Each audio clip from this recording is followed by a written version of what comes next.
Hi, you're listening to Delusional Optimism with Dr. B, where we explore human resiliency and learn how people thrive even after adversity. We break down the complexities of the human brain so concepts are simple and relatable. It's fun and empowering to understand how your earliest experiences influence your relationships today. What makes you tick? Dr. B is a speaker, trainer, and consultant who understands emotions and human development from the inside out. Let's dive into today's episode.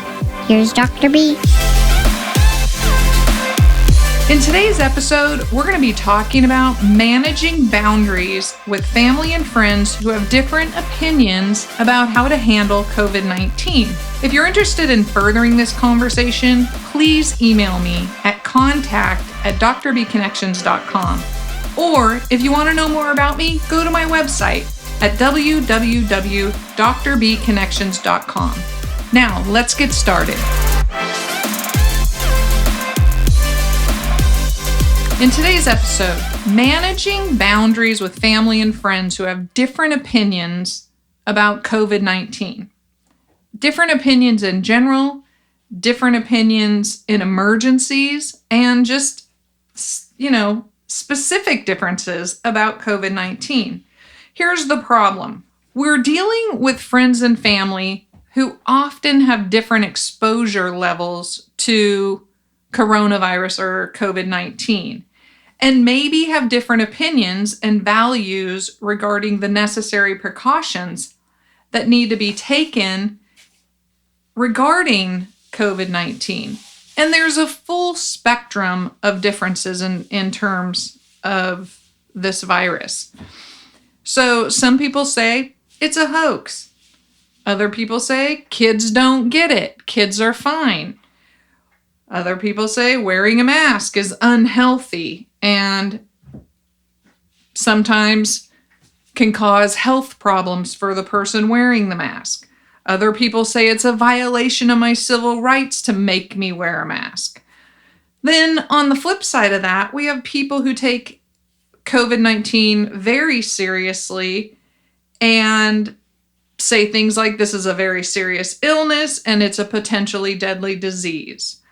Or we're not having any contact with people outside of our bubble or our family. Or we only go out when necessary and with masks and physically distancing. We're going on close to 7 months of sheltering in place. That's a long time. We've been sheltering in place in one form or another since March, really, mid-March. I believe in where I live, it became the law or the rule on March 15th. And I had literally just arrived home off of a plane at an airport 2 days before that. But we've been sheltering in place for 7-ish months now.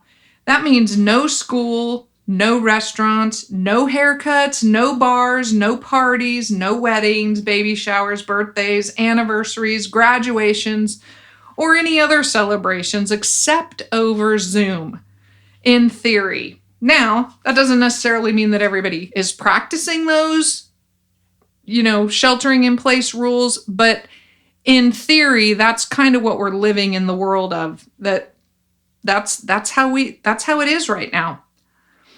So people are getting restless, and in some cases, they're letting the pressure get to them and starting to slip and slide and changing the rules. So what do we do? What do we do with that when, we thought it was going to last 2 weeks, maybe 2 months, but now we're really pushing on a year, and in my mind, I don't think we're going to be prepared to not shelter in place until after the first of the year, meaning 2021.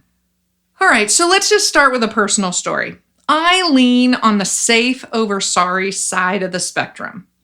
Everyone in our house works from home. We're very fortunate. This isn't the case for everybody, so I'm only speaking from my privileged position and my family's privileged position of being able to work at home. And my son, he's in college and he's going to school from home. So in that sense, this isn't the case for everybody. So I just want to acknowledge and recognize my privilege in that arena and our privilege. But in our family, we started off really not seeing anybody. We literally had our household pretty much locked down. So that meant we didn't see my daughter, my son-in-law, my granddaughter for, a couple of months, which was very unusual for us because they live in the same town. They're at our house very frequently. And so that became really difficult after some time. And then we had to sit down and have a conversation because we had to weigh the damages. Not seeing each other and staying connected, particularly with my young granddaughter, was, what do we do with that compared to the risk around COVID? And if we're all practicing the same safety measures, is it okay for us to have a free flow within our house? So after that conversation, we created a bubble that included them in our house or us in their house. So we all only go out, my daughter's family and our family, we only go out with masks when necessary. We don't spend time with people who are not in our bubble, in our space. This means that we have not seen some of our close family members for over 6 months. That includes my oldest son. Remember, if you've heard any of my episodes, like he's a frontline worker at a grocery store, and he's exposed to a lot of people. And so we haven't seen him. I talk to him on the phone and I message with him regularly, but that's just the situation it is now. And his siblings, his younger brother and sister, and their families are the same way with him and his girlfriend. So that's a really long time, though, to not actually physically lay eyes on your child. But so what can happen? Tensions rise when people don't share the same views on COVID-19 or have different levels of risk aversion about this disease. We're moving into what I think is going to be a very, very dangerous time period because as it gets colder, people are going to spend more time inside. When people spend more time inside, there's more germ spreadage because people are indoors. The temperatures are higher. That feeds the growth of infection. And so this allows for more germ spreading. And the new conversation, and I keep hearing this, and I feel like every time I hear this on the news or read a headline about, we're talking about sending kids around TK to 6th grade back to school, that I have a little panic twinge because as an early childhood professional and a clinical psychologist with a primary focus on pediatrics, I feel like we're trying to fill in our confirmation bias with this idea that children aren't at risk of COVID-19. And I don't believe that to be true. And I think that we can look at the data and the risk is higher than we really all want to believe. So again, this perfect storm for germ spreading. If we send our youngest children back to school, we've already seen what happens when we send our oldest kids in college back to school. We've had massive exposure and outbreaks. So why we have this fantasy that it's going to be different when we send our youngest kids who actually have a significantly higher amount of germs in their nasal passages than an adult, why we think that's going to be any different or less infectious is kind of beyond me. We're coming into flu season, which will also cause way more chaos. There will be confusion between these two diseases. Are the symptoms related to the flu? Are the symptoms related to COVID? There's going to be higher levels of stress because that's what chaos and confusion does. It elevates people's stress level, which what happens when we elevate our stress level? Oftentimes our immune system is compromised. And so there's just the floodgate's going to open as we zoom into, let's see, on Tuesday, we open the door to fall, the season of fall, and then we're going to go right on into winter. So the stress is going to the stress will spill over into irritation and aggravation in relationships. And that's really difficult because here we are in close contact with people much more frequently than normal, when people are out running around. The irritation and aggravation will, impact those relationships, and that's not a good thing either in families and friendships. So the next thing or the last thing is cabin fever, and that feeling of being trapped, stuck inside, walls closing in.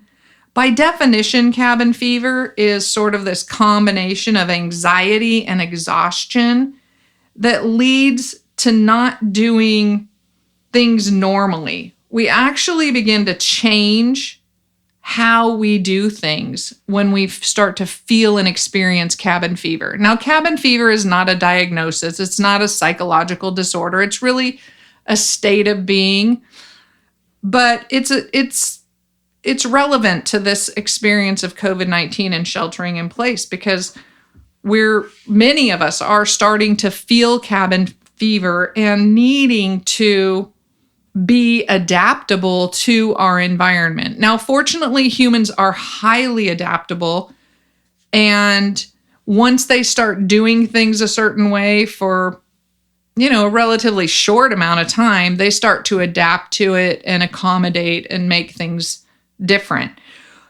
That leads me into the optimism and resilience around this particular situation in terms of managing boundaries and managing difference with family and friends. So the optimistic side of that is that we've now been in this situation long enough that we're starting to make adaptations. And as we've made those adaptations, as hard as they were at the beginning, there are several things, particularly in my own life, that I recognize and I think, oh my gosh, I actually really like this. I'm not going to go back to doing this the old way because I kind of like the new way better. I just never would have gotten to the new way had I not been forced to do so. So we don't spend anywhere near enough time learning how to talk about things that make us feel uncomfortable. This isn't a class in school that you take. People take communication class, but personal communication isn't something that's really valued in terms of learning the techniques to have a productive conversation, particularly when there's conflict or disagreement about the topic. So we're not comfortable being uncomfortable, which I like to say because one thing that's really important for people to learn is to get comfortable being uncomfortable, at least long enough to have a healthy conversation and not destroying a relationship just because you feel uncomfortable about something. Being in this situation is going to cause conflict, but it's also going to force people to have conversations about that conflict, hopefully, and learn healthier ways to make decisions about setting boundaries and what makes sense and what makes everybody feel safe and good about their choices under these really stressful circumstances and situation.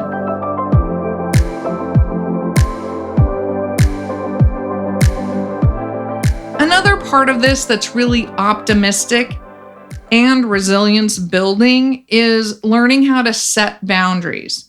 Boundaries are so important for all of us, and talking about them in healthy ways is even more so. We don't do it very often, so we're not always great at it. And COVID-19 is forcing us to continually adjust our boundaries in terms of what's happening sort of at the time and what's the data around COVID-19 in our area or in our particular environment or in schools. So it's forcing us to really be on alert and think about, okay, what are my boundaries in terms of people coming over to my house? Or what are my boundaries around going to a different location where other people may be in close contact with each other or may not be wearing masks? Like, what are the boundaries? And when we think about that ahead of time, then we feel more confident setting those boundaries and following through. Setting boundaries is giving people the opportunity to learn how to follow through on a decision that they've made, even when it feels a little bit uncomfortable, and how to model setting boundaries and following through for their children. And that's really important. And this is the perfect situation. It's the perfect storm, so to speak, in terms of learning a new skill around communication and around boundary setting that can last long and far beyond COVID-19. Because I do believe we will get to a vaccine. We will get to a place where we're not as confined to sheltering in place, and we're going to get back to a lot more of the freedoms that we've had before. All right, so what are some actionable takeaways around managing the boundaries with our families and friends, particularly when we have differences of opinions? Because that's the difference of opinion that really creates the problem. It's not a problem if we're managing boundaries, but we all have the same boundaries, so it's easy. What becomes the problem is that we're trying to manage boundaries and set limits with people that we love and care about, and often trust, and just happen to have a different way of looking at risk in terms of COVID-19. So, what are the actionable takeaways? One of the actionable takeaways is, remember, anxiety and depression and just that feeling of cabin fever is one of the problems that gets in the way of making good decisions. So now that we're pushing into this, we're over the half of a year mark, and it's looking like we're going to be going on for quite a bit longer. It's important for people to find ways to get sunlight and UV rays. So I'm going to put a plug out there for figuring out how to get some UV lighting in your house, in your office, in your space, in order to keep up your vitamin D, because all of this really does contribute to your not being held hostage by sort of the darkness and the depression of SAD, which is seasonal affective disorder, that can affect everybody. And in this year particularly, I think it's going to be really, really high and intense. So another thing is activating your endorphins. We've talked about brain chemistry and we've talked about brain chemicals before in the past, but endorphins make us feel better. And the way we activate endorphins is through laughter or exercise or both. And so an actionable takeaway is to literally make an endorphin plan. Find a whole list of comedies that you want to either, watch on TV or movies or whatever, Make an exercise plan. I know that can be a hard one because none of us really love to exercise all the time. However, both are good for us and help us to keep this boundary setting process in perspective with people we love, because it never feels good to be in conflict. So the next actionable takeaway is staying connected. Staying connected by phone, by video calls, even by online gaming. I have a son who's an online gamer, and so he is often talking about his friend so-and-so in Australia, his friend so-and-so in wherever, Denver, and, places all over the country and the world, really. So that's great, staying connected. It doesn't have to be your neighbor or friend down the street. It can be somebody online. That's great.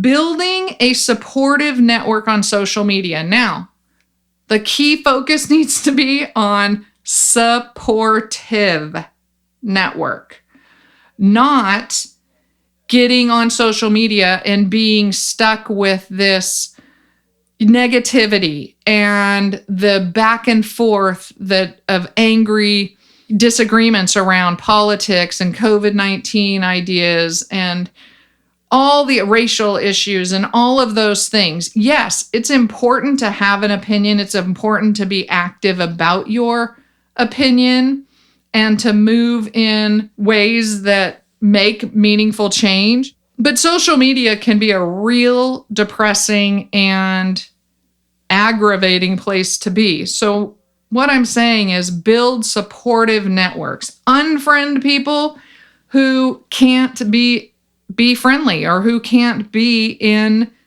a supportive network. All right, another one, and probably the last and most important, is communicate with family and friends about how you can stay connected.